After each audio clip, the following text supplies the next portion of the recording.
Alhattab is an award-winning leadership speaker, coach, and consultant.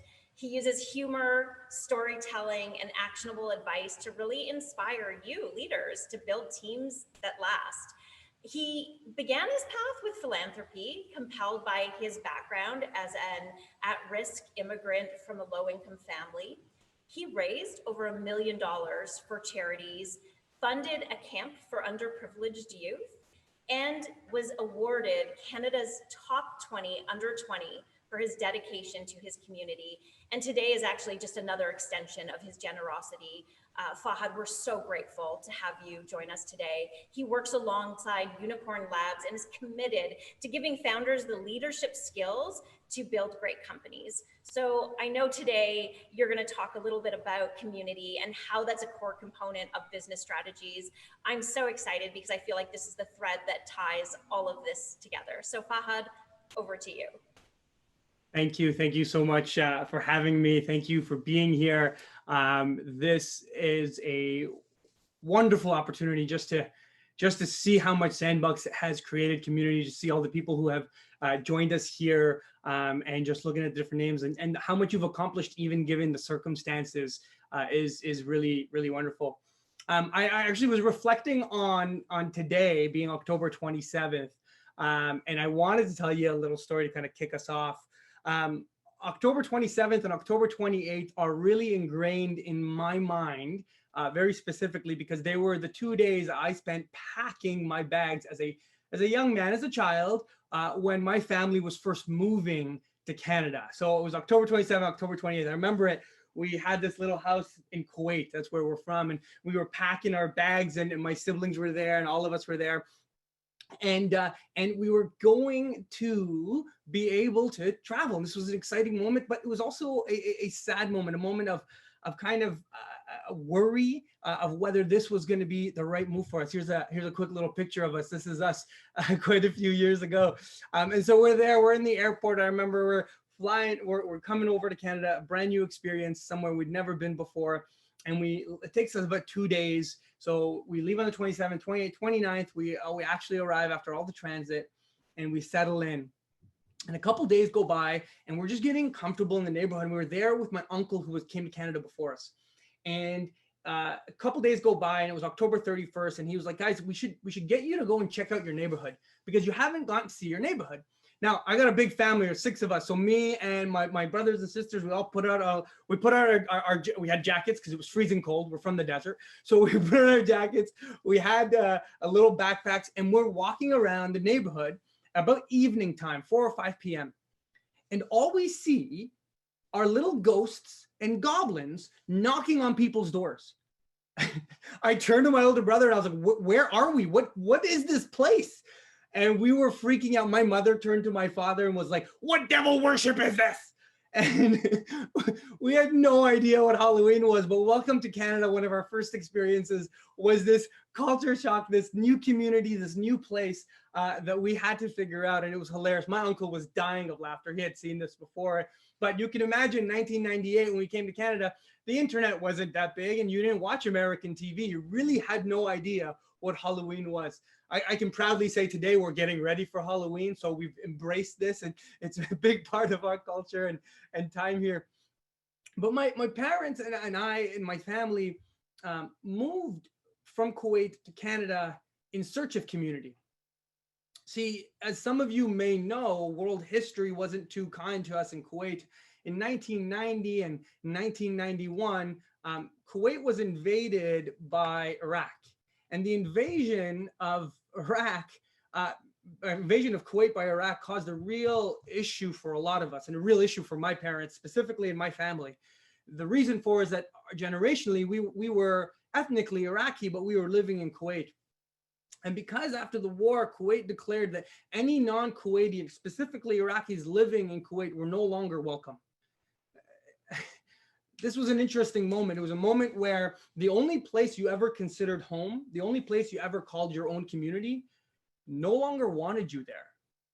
Between the years 1991 and 1998, we traveled a few different areas within the region trying to find a new place we could call home, trying to find a new community, a place that we could belong. And is what led us to Canada. That's what eventually led us to finding our place in Ottawa, Ontario, which is where I'm calling in from today.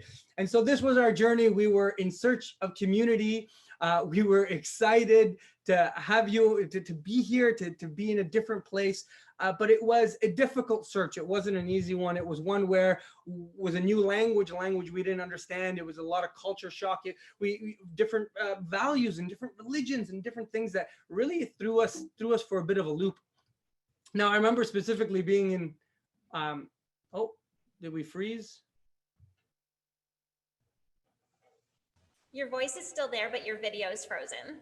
Okay. Let's figure that out for a second. Sorry, guys. That's all right. I couldn't get the poll going, so. Not sure what happened there.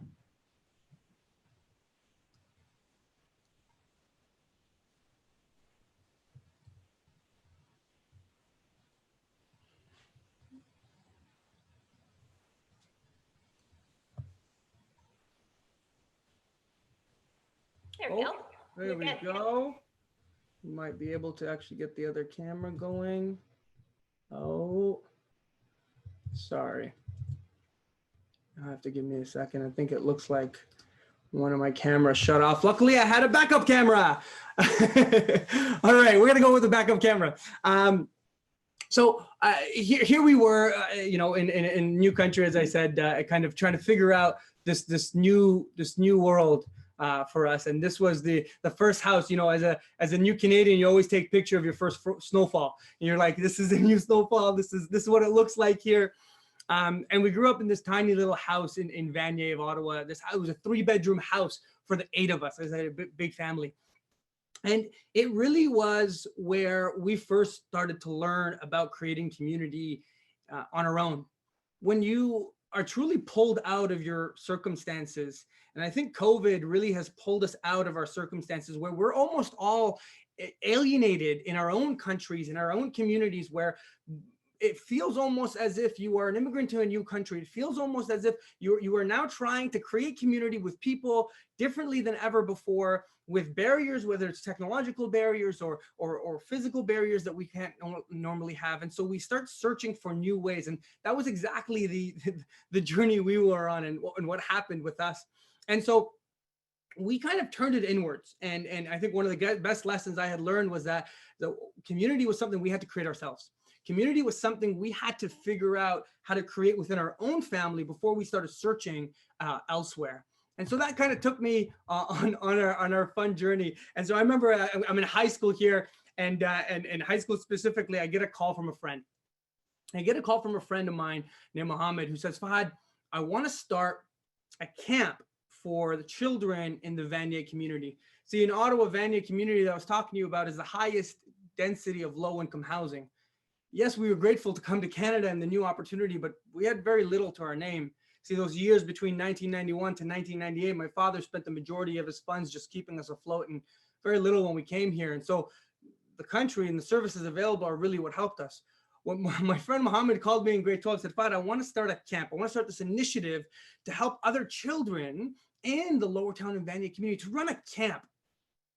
And I think you're in the same place right now. A lot of you are starting initiatives here in Sandbox and in the very community. You're starting initiatives to try and create community, whether it's events, whether it's helping your businesses thrive, whether helping small businesses.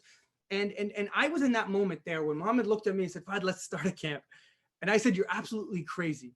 Like, nobody is going to trust us to have a camp. Nobody's going to trust us to start a camp. We're 2 17-year-old kids that don't have any experience doing this. This is a totally bad idea.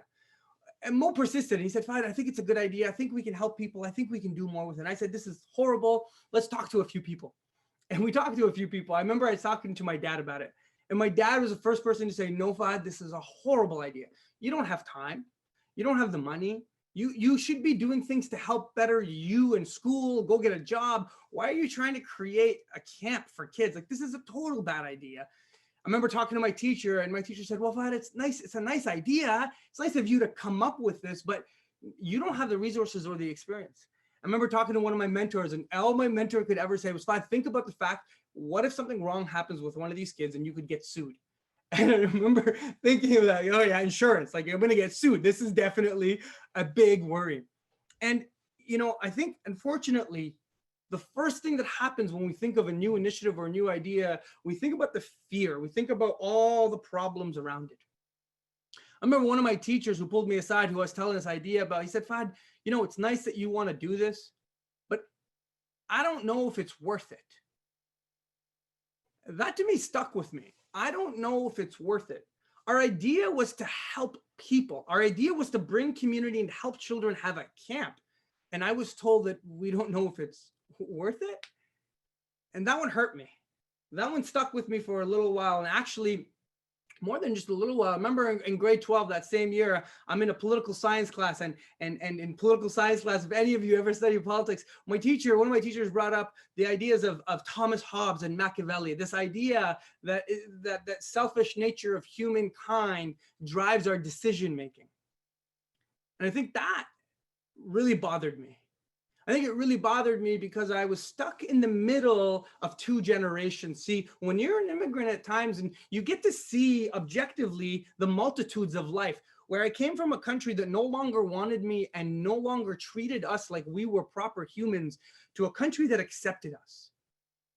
So I saw that humans could be selfish, but I also saw the graciousness of other humanity. See, today I study a lot of this and we get deep into it. And I wanted to share a few thoughts with you on this one concept, because I think actually in understanding building community, there's one core concept that we have to understand and unpack. And it's this idea around, are humans inherently good? Or is it just underneath the surface, are they selfish? Which at times bogs us down from actually being able to create community, because we think, well, if I give and I create, and I go out of my way as a small business to help other businesses, am I going to lose out? Or if I go out of my way, is there going to be insurance issues? Or am I don't know enough, which was our situation. I don't know enough. I shouldn't be the one helping. See, there's no one that better puts it than Tom Postum, who's a professor, a sociology professor at the University of Groningen in Netherlands. He asks this beautiful question that I want to ask each and every one of you, and I want you to kind of really think about it. He says, imagine an airplane that makes an emergency landing and breaks into 3 different parts. And as the cabin fills with smoke, everybody inside realizes, okay, we've got to get out of here. And so what happens? And I want you to ask yourself, are we on planet A or planet B? So on planet A, the passengers, they turn to the neighbors and they ask, are you okay? Is everything good? Do you need any help? They make sure the people who need help actually get out of the plane first, and they're willing to give their lives for perfect strangers. That's planet A. Are we on planet B, where when the thing crashes, everyone's left to fend for themselves? Panic breaks out. Everybody's pushing and shoving. They're elder, and no one's being able to get their stuff. People are being trampled just so they can get to safety. Which planet do we live on? See, here's the thing. When the professor would do this experiment, said that 97% of people would say that we actually live on planet B, where we would panic and panic would break out and we would push and shove to get what we need, because underneath the surface, when shit hits the fan, we need to protect ourselves. But the reality is, in every situation, every case that we've ever had, we actually live on planet A. When planes actually do crash land, people are calm and they actually make sure that each person is taken care of. See, if you watch the Titanic, you'd think that everyone panicked except the orchestra there that was just playing on the side. But that's what the movie shows us. But when you get recalls of the actual, what actually happened, it was calm. Mothers and children were put on the safety boats. Is that actually people were good? Here's the entire thesis of my talk with you today. I'm going to share a lot of personal stories. I'm going to get into different ideas, but there's one core radical idea, and I believe it's a radical idea that actually makes people scared. I believe it's a radical idea that we've known for a long time, but makes leaders, makes rulers, makes very powerful people scared to actually realize, but yet all of science points to be true. From both our evolution to what currently is today, it's this one simple idea that most people deep down are actually decent. Most people deep down are actually decent, and they're actually good people. Most people deep down want to see community thrive, but it is our fear and that story that we're told that actually blocks us from doing it. Here's the persistent myth that our very nature, that humans are selfish. We've all heard this, right? We're all in business, so we've heard this all the time, right? The consumer wants to maximize their gains, right? Economics 101. The humans are selfish, that we're aggressive, that we're quick to panic. See, there's a Dutch biologist who calls this veneer theory. And this veneer theory has been sold to us over the years. They've been sold to us through fiction books like Lord of the Flies that we all have to mandatory read. They've been sold to us by experiments like the Stanford Prison Experiment and the Milgram Shock Experiment, who once you go through the archives, you realize are almost a complete sham, yet we still tell those stories in psychological books and psychological studies. The Stanford Prison Experiment was revealed to be a sham at the turn of the millennia, and so was the Milgram Shock Experiment. Their papers were out, but yet we still hold on to these ideas that humans are inherently not good. And I believe that's the biggest barrier to us creating community. The biggest barrier to us creating community is that underlying a lot of us fear that if we gave people the chance to screw us over, they would. But the reality is they won't. The reality is that people actually will help if you give them a chance. If you give them a chance, you give them an apple, they'll bring 2 apples. You give them seeds, they'll grow it into a tree. You give them a house, they'll make it into a home. People are inherently good. And actually, that's what really pushed me.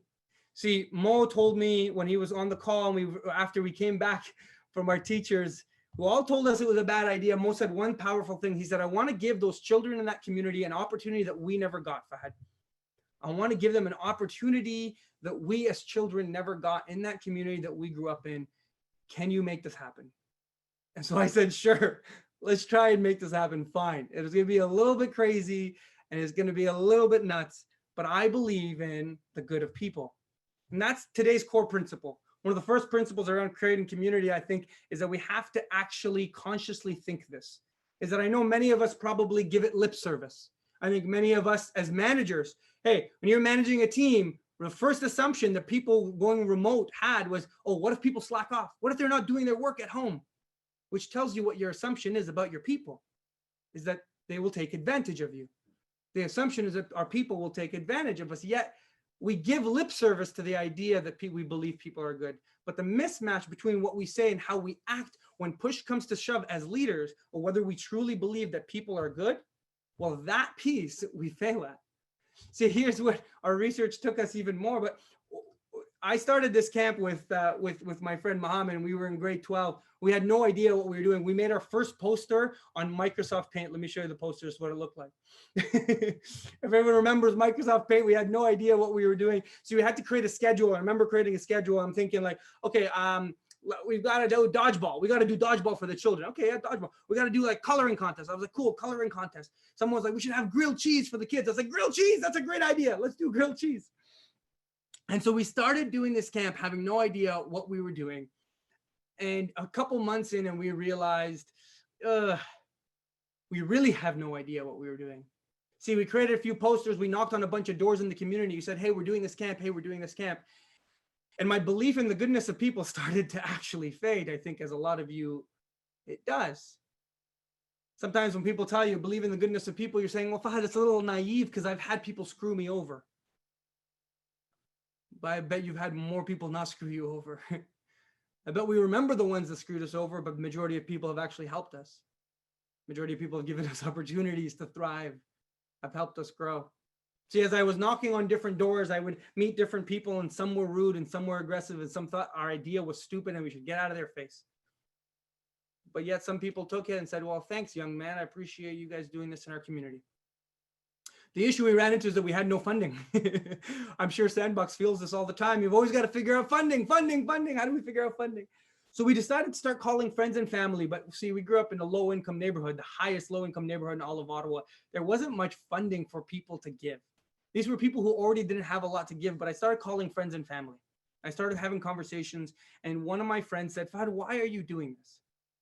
I said, because I care and I believe in the goodness of people, and I want to give these kids an opportunity. Because I care. I think that caring piece made a big difference because people started to give us some donations. They started giving us funding. And what I thought was going to be a disaster in a camp that would have never happened started to actually come to reality. And I remember the first day before camp was starting, the first day of camp starting, we're lined up. We were kind of like the Avengers. We were all like standing out there in front of the school, ready to get the kids to come in. We're super excited. And I turned to my buddy and I said, this could either be good or it could be an absolute disaster. And one of the moms comes by and she drops off her child. She drops off her child and she says, thank you. She says, see, I'm a single mother and I have a 7-year-old at home. It's March break and I still have to actually go to work. I was going to leave my 7-year-old at home alone because I don't have any family here to take care of him. So thank you. And then she said something very interesting. She said, thank you for your compassion. See, this idea of compassion, I think, is something that's missing in our leadership. As leaders, if we want to create community, we have to start by believing in the goodness of people, but then we have to act with compassion. Here was a camp that we ended up running. 20 kids ended up showing up on that day. 20 kids that we had. And it was awesome. You can see a younger version of me with that crazy hair and fluffy hair. 20 kids showed up. We had a great time. It was better than we ever thought we could create. This was the camp logo that we ended up with. A lot of fun and a lot of goodness. See, it was really interesting because, sorry, just having a few technical. Okay, it was really interesting because for us, we were two 17-year-old kids who didn't think that we could do much, who didn't think that anything we said would have mattered. See, a lot of times in community, we don't think we are much. We don't think we actually can do, we don't think we can actually provide to our community. We don't think that we have enough. See, one of the things that my teacher first told me was, Fahd, you don't know enough. How could you create this camp? You don't have enough. See, as small business owners in Barrie, I bet people tell you in Barrie, oh, Barrie isn't good enough. You don't have enough. Why are you trying to create this stuff? We're told we're not enough. We're told that we need more before we can start. And I believe leadership is something we've made a lot bigger than us. Leadership, we've made it into this huge thing, but really it doesn't have to be that big. So we made leadership into this big thing, but really leadership is about small actions that create a sense of community, that bring people together. That's what it means to be a leader. That's what it means for compassionate leadership. You don't need a position or permission to lead. For a lot of you, you are in leadership positions so you can show compassionate leadership and you can start getting past the story of veneer theory where humans are just below the surface evil, but that they're actually inherently and biologically good. And if we're able to do that, we're able to do so much more. See, one of the stories that we're told about leadership and business comes from old Western philosophy, as some of you may have heard, Machiavellian theory. See, I spent a lot of time studying this because we work with a lot of businesses and we help their leadership teams assemble higher levels of leadership and train managers and create corporate structures that work really well. But most of all, what we do is we work with team leaders to shift their philosophy on how we can get the most out of people, how we can create community in our businesses and community in our organizations. Because if we start thinking about community as a tool that we can actually create consciously, then things start to change. And how we do that is we actually start, we start shifting our philosophy. A lot of us have fallen into Machiavellian theory, but I think what, and for those of us that are unaware of it, see, Machiavellian was a consultant to a king in 1513, and he wrote The Prince, a famous book that a lot of people will read. Probably generals and prime ministers from the past have all read it. But here's Machiavellian's theories, is that I can show you one quick quote here from him, is that we are inherently, it can be said that men in general, they're ungrateful, fickle, disassembling, hypocritical, cowardly, and greedy. If someone does you a good turn, don't be fooled. It's a sham, for men never do anything good except out of necessity. See, a lot of us have fallen into that. And so the question is, how do you create community if you keep falling into that? And I've already kind of mentioned it first. You said, well, Fahd, we are compassionate leaders. The reality is, why do we need to embrace compassionate leadership? Because the reality is that most of us don't follow compassionate leadership because when you get into positions of leadership, things change. What changes is that when you get into positions of leadership, our empathy actually decreases. And no, not because you're a bad person. Biologically, empathy actually decreases. See, one of the professors that dug deep into Machiavellian theory did a phenomenal experiment called the Cookie Monster experiment, where he put teams together. And he put groups of three people, three strangers. I would take three of you together, put you in a stranger, and I would tell you one of you is the leader. And then he would take these three people, who one of them was the leader, and he would assign them a task to do, a dull task that they have to actually accomplish. The dull task was quite easy, finish these numbers, calculate this, create this Lego tower. He would do different dull tasks. And then an assistant would come by and hand them cookies, 5 cookies to be exact, for 3 people.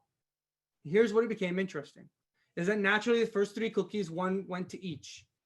But in every situation, the leader took the 4th cookie, and the 5th cookie was just left on the table out of courtesy. In every situation, the leader took the 4th cookie. Now, this was a leader that was just appointed leader. Now, Kelman, who did these studies, did a series of other studies. He did them with cars too, where he would put you in like a Ford or a Honda and get you to drive down a certain area with a school zone and see if you would actually stop when a pedestrian was walking. And he found that people with Fords or Hondas were actually more likely to stop, 45% more likely than if you were in a BMW, a Mercedes, or a fancier car. The correlation here was that when we started being in positions of power, corruption starts to happen at a biological level. And I know you didn't come here for a biological or anthropological lecture, but I feel that these studies are so important in helping you see why I seem to be arguing about such a basic idea. See, sometimes when I finish these stories that I tell people, they're like, "Fahd, the idea was so simple. Like, yeah, okay, to have community, we just need to be good to people. We need to embrace compassionate leadership. Okay, what's so special about it? What's so special about it is that there's a gap, not in the knowledge, but in the performance. See, a lot of us believe in this and can embrace it, but yet struggle to actually implement it. See, in my time studying, we've developed a company called Unicorn Labs that has, over the last 8 years, worked with startups across the country to develop different things, to develop high team performance models, to develop managerial performance models. And here's some of the key insights that came out of all of this that stem directly from this basic idea of creating community. See, one of the key ones here is that Google's Project Aristotle identified psychological safety as the most important in determining effective teams. See, psychological safety is key in compassionate leadership, in community creating, where people feel safe to be able to share their ideas. You're not going to have an effective community at Sandbox unless people have psychological safety, which is the fear to make mistakes. It's the fear to make a mistake without consequence, because what you're doing is inherently good, or you're trying to create something good. What we additionally found was that in Patrick Lencioni's work, absence of vulnerable-based trust is the biggest dysfunction of a team. We additionally found that belonging was the key factor in highly successful groups in Daniel Cole's research. Over and over again, what's super interesting is that the research shows, the stories tell us, we need to create community, we need to create belonging, and we need to embrace compassionate leadership, yet we fall short. And why do we fall short? I think it's because of that one sole reason that I started with. Is that we don't truly believe inherently that each and every one of you here are good people. Is that we might like to think when circumstances are good, people will behave good, but when circumstances are bad, people will take advantage of us. And I think it's that pure thinking that has stopped all of us from truly succeeding in creating high-performing teams. See, the camp we started was a fun project that we started, but it grew a lot more than that. In just 5 years during our time in university, we raised over $40,000 and helped over 250 families in that Vanier community as students, as kids, as some might say. This became the core group of people that we went on to raise over $1 million with. This became the core group of people who impacted the Ottawa charity community in so much and reshaped the way we looked at fundraising. it became a group of highly successful community-bounded people with the belief of goodness of people. And that's what I wanted here to go with you today. There's just a one last thought, and I know I've run a little bit over time, so I appreciate your patience with me as I've gone through this. The leadership is about small acts that create a sense of community. And there are 3 things that we need to do in order to create community. 1, believe in the good of people. 2, embrace compassionate leadership. And 3, create belonging and psychological safety. To create belonging, we have to give people a sense of safety. We have to give people a sense of connection. And most of all, we have to give people a sense of future of where we're going.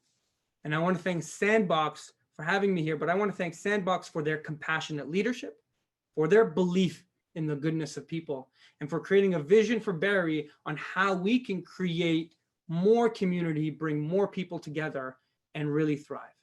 Guys, thank you so much for having me, for allowing me to share a little bit of my story, for allowing me to provide you with a few insights on our research and our work with companies just like yours. Thank you for your patience with my technological difficulty, and I'll be here if you have any more questions. Thank you.